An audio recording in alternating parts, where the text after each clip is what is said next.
of recognizing students and their individual personalities and not just determine who they are just by the grades and scores they get on an exam. I will introduce this topic with a quote from Errol de Bono, a famous philosopher. Many highly intelligent people are poor thinkers. Many people with average intelligence are skilled thinkers. The power of a car is separate from the way the car is driven. School systems should not determine a student's character due to the academic level they achieve. I will explain and state these 3 points. I will explain how we came to the point of judging people in the school system by their academic achievement, not the importance of recognizing students at a deeper level, and how other famous leaders became successful without education.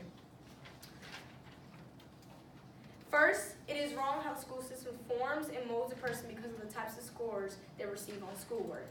Schoolwork and grades said to give students higher success in life, but in reality it is not the case.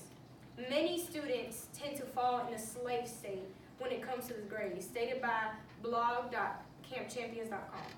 As society evolves, we find new ways to measure different factors of an individual, and we become so used to it that we decide to continue placing numbers over human beings. As time progressed, we made a tradition to honor specific students due to the level of their GPA, also known as valedictorians during graduation. This placed students in a state of mind in which they believe in the grades and the main factor to be enrolled in society. But many of our former leaders became a big face in society without following a bigger education, which leads me to my second point.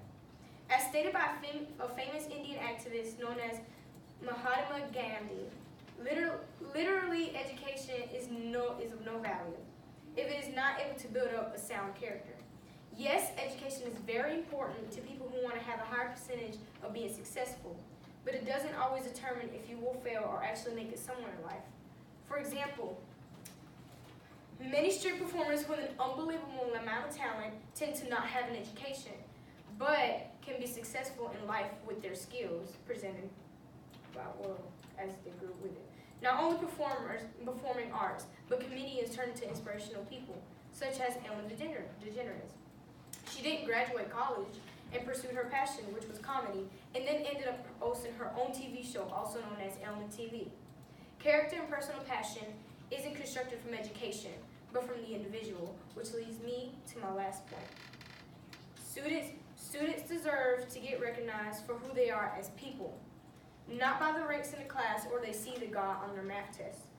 Malala Yousafzai, a female activist that fought for education herself, got shot in the head as she attempted to go to school and try to give females rights in India to go to school and have education. She fought to give young females the right for an education, but school didn't shape who she was as a person and a strong, independent woman. Students around the world are discriminated and brought down because of the measure of their excellence in just grades. And they tend to assume their intelligence and willing to succeed in life just by the grades they earn, and that is not the case, as I stated before. We shouldn't assume how a person works in their competence by something as small as a number. I have spoken to why recognizing students for who they are is way more important than hiding them behind the mask and routine of the school system. Numbers are less important than a human being with a character. Other leaders made it through life without an education, and the school system set up a way to make us follow a wrong routine. And we should recognize students even more now than we are. Then there's a skill, character, and talent hidden behind the grades. Not just because grades and numbers are given upon a student doesn't mean that's who they are. Character is really amongst and great in the bigger word. A great example of this is a student named Kaylin Bennett, who joined the Kent State basketball program in 2008.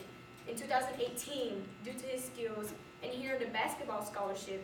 And the inspirational part is that he has a disorder known as autism spectrum disorder, making him the first student with autism to earn a high-ranking scholarship. His statement after receiving the scholarship was, "If he can do it, so can anyone else." This warmed my heart to know that someone with such a social interaction and learning disability was able to make it through life, but yet many teachers and people recognize students just because of the grade they earn. And knowing that he has an actual disability, and we are blessed not to have one, the fact that he wasn't judged because of his disability and he was able to be successful in life, why can't we do it? I will leave you with this quote. I will leave you a quote from Sasha Azevedo, a famous American actor, known for her role in The Notebook. We can teach from experience, but we cannot teach experience. Know that as a student, you have your individual and character and spirit, which is something that you cannot be taught. Whether small or not, your grades don't always define who you are as a person, because only yourself is known as your drive and your capacities, not other people and the numbers you read off by your last name. Thank you.